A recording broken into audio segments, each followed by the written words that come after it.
Welcome back to Legendary Mill Games. I'm your host, Joe, and we are going to try to do the impossible today. And there is one specific reason I want to try and take on such a ridiculous journey. So, to do this, let's go ahead and go our map and place a marker all the way over at the East Coast. Yes, all the way at the East Coast. Literally, the farthest settlement we have is right here. 10 Pines Bluff, the brand new settlement we just got in our series. It is not even linked supply line wise yet with anything else we have.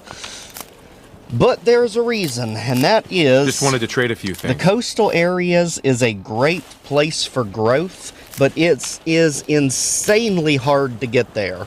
And the reason I say that is almost every single enemy between here and the coast are enemies that are well over-leveled for what we can handle.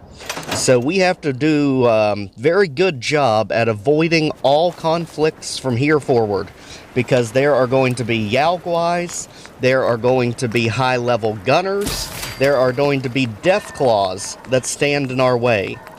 So what in the world are we taking on such a risk like this for? Because where we are headed is literally one of the most beautiful areas in the entire game. Once you get established over there, there are multiple settlements along the beach, and there are so many little side quests and areas to explore that you can level up and get some insanely strong equipment over here early game. So it's very high risk, very high reward. As you can see, we are going to have a heck of a time getting there. So now that we are on our way off of 10 Pines Bluff, the very first thing we're going to run across are the ghouls, the feral kind. And like I said in the last video, these guys are basically like the Walking Dead. They will literally just throw themselves at you in this game. So be very careful. They are literally the horror movie trope. They move insanely fast and can hit you before you even know what happened. So let's go ahead. We're definitely going to have to double team them. As you can see, even dog meat can't take them out right away. And again, with the AP and VATS issues that we are having, we are going to have to get that agility up as fast as possible. Critical hit for now. Get out, you! And just like that, let's go ahead, loot everything here, and you can see some letters that are actually going to be tied to some areas that we're going to come up on the coast. So I think this is an amazing piece of world building as we actually take a look at them, because the places he's talking about we're actually going to see in the next few episodes. And we can look at them under miscellaneous letter. You can actually pull them up. Alright, I heard from Mitchell there's a load of mentats at that school near West Roxbury. Some story about closets full of mentats or something. And there's a bunch of super mutants in the area, but I have a plan, and you can read the rest. Also, besides the mentats, you heard that Reese's gang out at the Downs, some of his boys patch up robots, even race them around the old track there. Sounds like my kind of gig. And when you actually see what this letter is talking about, it is hysterical in true Fallout fashion. So just know we're going to be seeing those before too long. Now let's go ahead and continue on our journey east. Like I said, this is going to be extremely difficult. And as we go, we're going to pass under two different major bridges. Both of them have enemies that can one-shot you. Literally, this first bridge, if you don't sneak around, there's a person up there with a literal missile launcher, I think a Fat Man even. I just know, you hear the whistle and then you blow up. Whatever he's using. And it's probably what happened to this guy in the bathtub, because we don't really have any other reason to believe anything else got him. The gunners are notorious for staying on top of these overpasses and just raining down hellfire on you. So make sure anytime you're near one of these overpasses, sneak like your life depends on it, because before you know it, you'll be sent sky high. And now, continuing on, we can see this ominous tree with all the cars and all the debris up in the leaves. But down here, as we see, there is a trailer. In the trailer is a steamer trunk, which gives us some actual good weapons and items. Very essential for what we're going to be getting into soon. And that's because we want to make sure when we go back to our hotkeys here for weapons. I know it's been a while since we did one of these, so might as well do it here. You can hotkey things just by clicking the R1 button or the front shoulder button, whichever console you're playing it on. And all we want to do is make sure you have weapons that use different ammo types at all four corners of your wheel. That way, no matter what the situation is, no matter what ammo you end up falling down to, you have a way to combat the enemy. So we have the 10mm down below, we have the pipe pistol, it uses 38, we have the hunting rifle that uses 308, and we have the shotgun using shotgun shells. And just like that, we are still on our way, passing Parsons Creamery for now, mainly because we definitely don't want to get in a fight with Mirelurk hunters right now.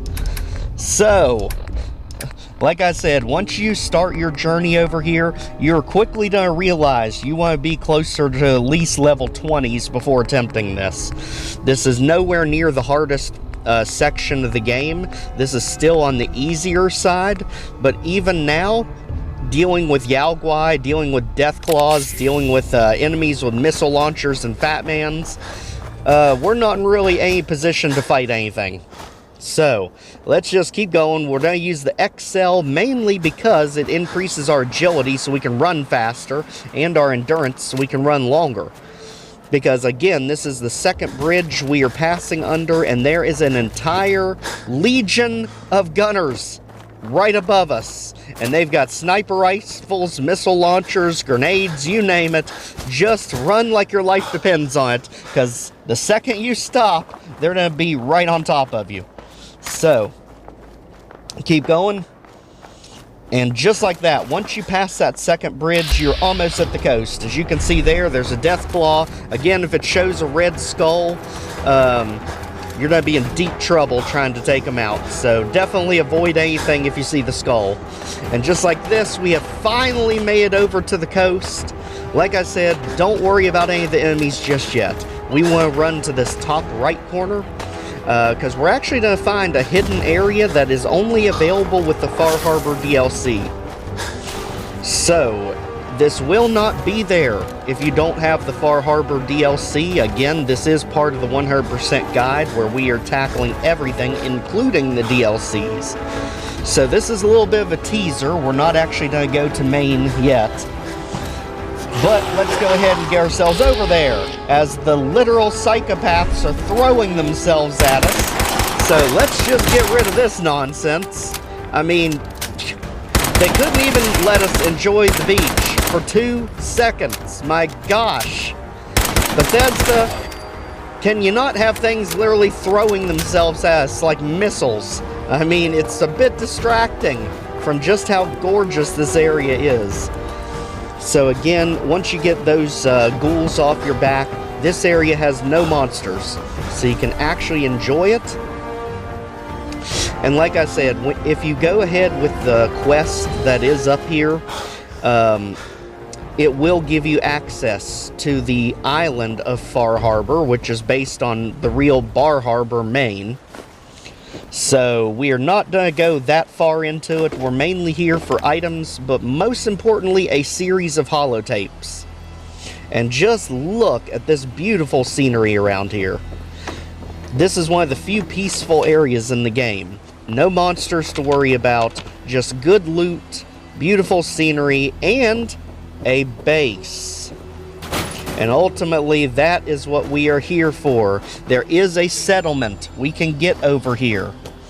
And this is a settlement I want to get as fast as possible. It gives us a base of operations over here to start plucking away at all the different quests. Damn it! Come in! I know you're listening on the other end. Where is she? Where is my daughter? Kenji, please. We've been at this for hours. stop. You need sleep. She's out there, Ray. Someone has her. What? Who are you? I'm sorry, but we don't have time for visitors or caravans or wherever you're from. You were shouting about a missing daughter. What happened? A good Samaritan? Fine. I'm out of options anyway, if you want to hear about it. My daughter is missing. It all started with this damn radio. Our daughter Kasumi likes to fix things. The radio was her latest project. Until she made contact with some kidnapper who lured her away from us. Or maybe she left on her own. She's not a child anymore. Our daughter is 19. She knows how to survive, and she's capable. I think maybe she left because she wanted her own life. No. She would have told us where she was going. She would have said something. I know my daughter is in danger. I can feel it. Find her, please. Do you have any idea where she could have gone? We know she took one of the boats, but that's all. She could be anywhere. Let's talk money. Investigations for the missing aren't cheap. Of course. How does 350 caps sound? If she went far, that means travel expenses. I am not going to barter over my daughter's life. Your fee is going to be 300 caps. Take it or leave it. I'll find her. Don't you worry. Thank you. Her room is upstairs if that helps. And if you had any more questions about her, just ask.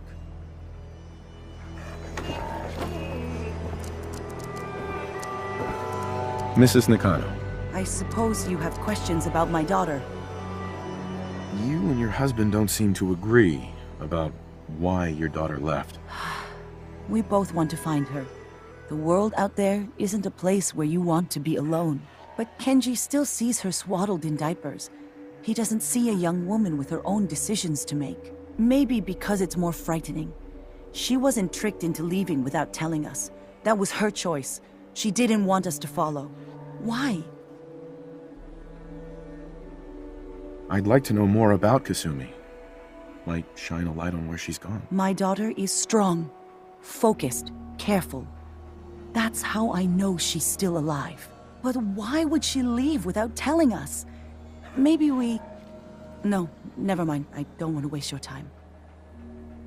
Every detail is important, Mrs. Nakano. Don't hold back. No, it's nothing. I don't want to distract you, Detective. Tell me more about this radio your daughter was working on. I remember Kasumi was very excited about it. I figured she was secretly trying to make contact with Diamond City or another settlement. We're pretty isolated out here. She only has us for company, and Kenji can be... overprotective. Nothing else right now. Mr. Nakano. Did you have questions? About my daughter? Why did your daughter really leave? Your wife says she left on her own, but you said it was kidnappers. I know it was kidnappers. Kasumi is a smart girl, but she doesn't know how horrible people can be. Not like me and Ray. Why would she just leave her family with no explanation? Someone tricked her. Got her to leave the safety of home. Every minute we aren't looking for my daughter, her life is in jeopardy. Anything more you can tell me about Kasumi? The smallest detail could be important. I don't know what more to say. She's my little girl, and she doesn't know how dangerous this world is. I never should have let her grandfather teach her how to fix these machines. Her grandfather? He taught her how to fix the radio? Ever since she was old enough to walk, yes. Her grandfather had an ear for machines. Kasumi picked up the knack. He passed away recently. He used to scavenge the ruins in the south for parts. I kept telling him he was getting too old. Tell me more about this radio she was fixing. I've tried to get that damn thing to work over and over again, but there's nothing. I thought she just wanted to strip it for parts or build a toaster out of it, or something, like she usually does. Someone made contact with her, and then they took her. God, what kind of twisted psychopath has my daughter? No more questions right now. Work quickly, Detective. And just like this, you can see just how big and expansive this quest is. Let's check the holotapes. Project log? Lamp. Yep, it's a lamp. Filament plus power equals light. I swear, sometimes I think my parents break these things just to keep me busy. Now, there is an anomaly here. This is considered holotape number 5, even though there are multiple. I believe there's 9 in total. And the reason for this is because it is really optional which one of these you get in your investigation. You do not have to get them all. Project log? Radio. Correction, working radio. I'll finally get some news outside this house. My handle is going to be... let's go with... Ohm's Law. That should confuse the creeps. And if someone actually gets the reference, then we'll at least have circuitry in common. So as we can tell, Kasumi was of age and she loved to tinker with things, so that may give us some kind of ideas of where she might have gone or what might have happened to her. Again, there are 9 of these Kasumi tapes in total. Project log, dreams. Recording what I can remember when I wake up. I keep having the same one. I'm in a white room. People are talking about me like I'm not there, or maybe they just don't care. And then there's this, I don't know, jolt, like a spark of electricity to the back of my head, and then everyone turns to look at me. God, I hope I don't have it again tonight. And right now, we just want to make sure that we have everything taken from the house, because as you can see here, it is not considered stealing, so we're going to need these materials for our brand new Oceanside settlement. So, let's go ahead, raid this house for literally everything it has. Again, we are not worried about getting all of the holotapes just yet. Now, in our last video, friend of mine, Warrior Soul 44, actually did give us some advice with item management when it comes to companions. Dog meat acts a little bit strange with this, but if you are fans of Skyrim, you'll know that you can have your companions, you can actually command them to pick up items for you, and that does not go against your inventory. However, dog meat is a little bit special with this. As you can see here, he'll actually pick the item up if you tell him to pick it up. So instead of just defaulting it into his inventory, he'll literally just go grab it and then just drop it for you to pick up. So in this case, it does not help us with dog meat, as he has a absurdly large can in his mouth. Over here. I mean, the fun you can have with this kind of thing, you know, literally have dog meat go fetch a bone and just carry a bone into battle. It's little details like this that just make Fallout such a charming and priceless game. I mean, it never truly gets old. This is the game I literally play every single fall. I mean, just look at this nonsense. It's hilarious. But as you see there, he does drop it, so, meaning we have to pick it up, which doesn't help our situation. However, with the human companions, it absolutely works. So in other words, if we had Preston Garvey with us, we'd just command Preston Garvey to pick up the items, and that way they would go into his inventory while ignoring what his weight is. So, amazing piece of strategy to help prevent us from becoming over-encumbered, which is definitely what we're going to run into here. Again, the main thing I'm concerned about here is just going ahead and getting items for our new settlement, as we see in our holotape here. Project log, kitchen mixer. The circuits are still good, but all the mechanical parts are rusted through. Maybe I can... All right, everyone. I'll be back in a few days. Was there anything else we needed from the city? Wait, you're going now? No! Wait, Dad, I could come with you. It is better if I go alone, Kasumi. Do not worry. I have your list. You don't know what half that list is, Dad. I can help you. Really, I'll be... I said no. I'm sorry. You're safe here, okay? Just stay put for me. Okay. I know you're disappointed, but I won't be long. I love you. I love you too, Dad. And I think at this point we're starting to get the bigger picture here. You have the overprotective father, and you have the mother that believes her to be independent at her age. Project Blog, Radiation King Television. Mom says these things actually used to broadcast pictures and sounds back before the war. She also mentioned that some of the ruins of the television studios are still around if you head to the city. Of course, she wasn't too happy when I asked if we could make a trip out there. I'm getting off track. I managed to repair the vacuum tubes and got the power working again, but, well, it's not like there's any working signal for this thing to receive. I'm just going to start stripping this thing for parts moving forward.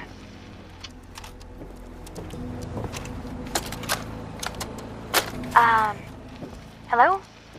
Testing? Project Log. Holotape player. Managed to strip out the parts from this thing and make something that's easier to move around. Granddad always said you need to make a record when you start something. You know, in case you have to go back to it. So, I guess I'm going to start doing that. Maybe I should start with an inventory of all the parts I found? Kasumi, your father needs help with the boat. I'll be right there. Oh, damn. Excuse me, Mrs. Nakano. Did you have more questions about Kasumi? Nothing else right now. Mr. Nakano. Did you have questions? About my daughter? No more questions right now. Work quickly, Detective. As you can see here, unless you go and get all the holotapes, that's as far as we can take it right now. Obviously, like I said, there are 9 of them scattered throughout the premises, but according to our maps, they all consider it just one because it is tied into the Far Harbor DLC. When you get to the Far Harbor Islands, there will be holotapes and all that stuff to collect when we're there. Right now, not what we're dealing with, so let's go ahead and find that settlement we were talking about. Again, just look how beautiful this area is. And obviously that facility is extremely hard to take on. I will tell you right now, we are talking sneaking around every corner, constantly pumping health and everything else we need to keep ourselves afloat. It is going to be tough to take out that facility. As you can see there, a glowing one even, with the skull, meaning we are nowhere near equipped to handle this area. But again, the items and rewards you get here make it worth it. So the tough part is getting here. Once you're here, just focus on all the quests that are nearby, and before you know it, you're going to get to Diamond City with some of the strongest weapons and armor in the game. So, let's go ahead. Our beachfront property that we have been teasing is over here. This is a settlement that all you have to do is just clear it out to obtain. So as you can see, we are preparing ourselves for some nighttime combat. We are not going to deal with that facility likely anytime soon. We're definitely going to explore around it before we tackle it.